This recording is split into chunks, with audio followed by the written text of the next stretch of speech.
এই মুহূর্তে ফার্মগেটের কি অবস্থা, সেখান থেকে আছেন সহকর্মী জাহিদুল ইসলাম। সারা ঢাকাতেই কিন্তু আমরা কোটা সংস্কার আন্দোলনের যে অবরোধ তার প্রভাব দেখতে পাচ্ছি। এই মুহূর্তে আপনি ফার্মগেটে আছেন, সেখানে কি অবস্থা? এখন জন্ম সনদ দিয়ে খোলো বিকাশ স্টুডেন্ট অ্যাকাউন্ট, নিজের বিকাশ নিজে কর। এখন ফার্মগেটের যে অবস্থা হচ্ছে, ফার্মগেটের যে চারদিক আমাদের চারটি মোড় রয়েছে, সেই চার মোড়ের কিন্তু চতুর্দিক থেকেই আন্দোলনকারীরা ব্যারিকেড দিয়ে আটকে রেখেছে। যে কারণে হচ্ছে চারদিক থেকে আসা যে যানবাহনগুলো রয়েছে সেগুলো কিন্তু কেউ কাউকে পাস করতে পারছে না। পাস করতে না পারার কারণেই এখন যে একটা পরিস্থিতির সৃষ্টি হয়েছে, সেখানে হচ্ছে যখনই কেউ যেতে চাচ্ছেন তখনই আন্দোলনরত শিক্ষার্থীরা সবাইকে আটকে দিচ্ছেন যে এই ভিতর থেকে এখন আর যাওয়া যাবে না, এখান থেকে যেতে হলে যখন আমরা আন্দোলন শেষ করব তখনই এখান থেকে যানবাহন যেতে পারবে। এবং সেই ক্ষেত্রে দেখা যাচ্ছে যে পান্থপথ, তারপরে বাংলা মোটর থেকে যেই গাড়িগুলো আসছিল, যদিও সেখান থেকে আগেই বন্ধ করে দেওয়া হয়েছে, তবে যেই গাড়িগুলো আটকে পড়ে আছে আগে থেকে সেই গাড়িগুলো কিন্তু সেই জায়গায় এখন রয়ে গেছে।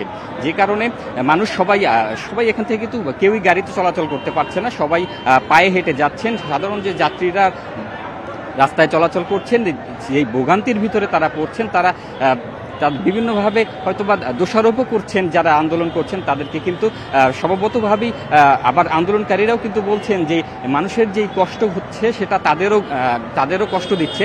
তবে এই কোটা পদ্ধতি বাতিল না হওয়া পর্যন্ত তারা কিন্তু এই রাস্তা ছাড়বেন না, সেটাই বলছেন তারা। এবং সাধারণ যে যাত্রীরা আছেন তারাও কিন্তু এদের অনেকেই আছেন যারা তাদের সাথে একাত্মতা প্রকাশ করছেন যে 56% যেই কোটা রয়েছে সেই কোটা বাতিল করা তাদেরও এক ধরনের দাবি। তারাও বলছেন যে বিশেষ করে যারা তরুণ রয়েছেন তারা এদের সাথে একাত্মতা প্রকাশ করছেন যে আমাদের কিছুটা সময় কষ্ট হলেও আমরা যেন সেই কোটা পদ্ধতিটা যেন আসলেই বাতিল হয়ে যায়।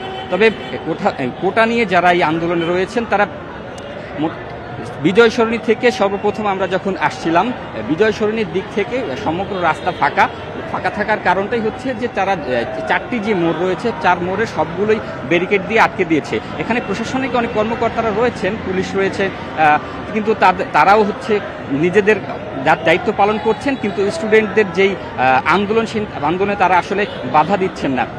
আর যেই শিক্ষার্থীরা রয়েছেন তারা কিন্তু যেই গাড়িগুলো আটকে দিলেও এখান থেকে যারা মেডিকেল বা কোনো জরুরি প্রয়োজন যেটা প্রমাণ দেখাতে পারছেন, সেই প্রমাণ দেখাতে পারলে কিন্তু তাদেরকে ছেড়ে দেওয়া হচ্ছে। যখন অ্যাম্বুলেন্স যাচ্ছে সেগুলোকে তারা ছেড়ে দিচ্ছেন।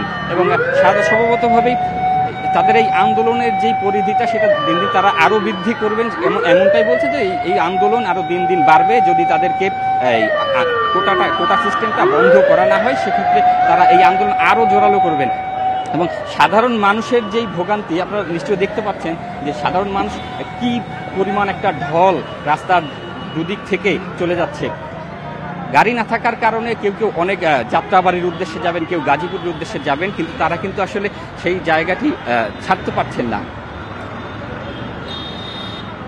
আমরা কিছুক্ষণ আগেও দেখেছি যে এই জায়গাগুলোতে যে মানুষগুলো ছিলেন, আমরা অনেকের সাথে কথা বলেছিলাম, তারা কিন্তু দাবি করছেন যে এই কোটা পদ্ধতি নিয়ে যেই সরকার একটা হস্তক্ষেপ করতেই পারে, কিন্তু সরকারের এই নীরব অবস্থার যে নীরব কেন সেটাই জানতে চান আসলে এই সব ভোগান্তিতে পড়া মানুষগুলো। এবং তাদের এই আন্দোলনের যেই অংশটুকু রয়েছে সেই আন্দোলনটাকে তারা সাড়া দিলেও তাদের সাথে যে ভোগান্তিগুলো আসলে হচ্ছে সেই ভোগান্তি কিন্তু আসলে সবাইকেই কষ্ট দিচ্ছে।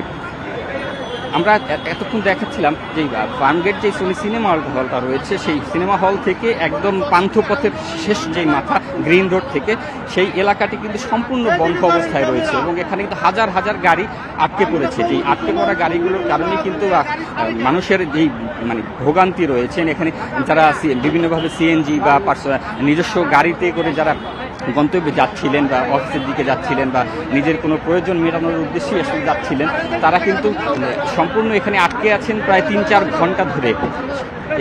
তারা আটকে থাকার কারণে তারা কারো পানির তৃষ্ণায় অস্থির অবস্থা হয়ে আছে।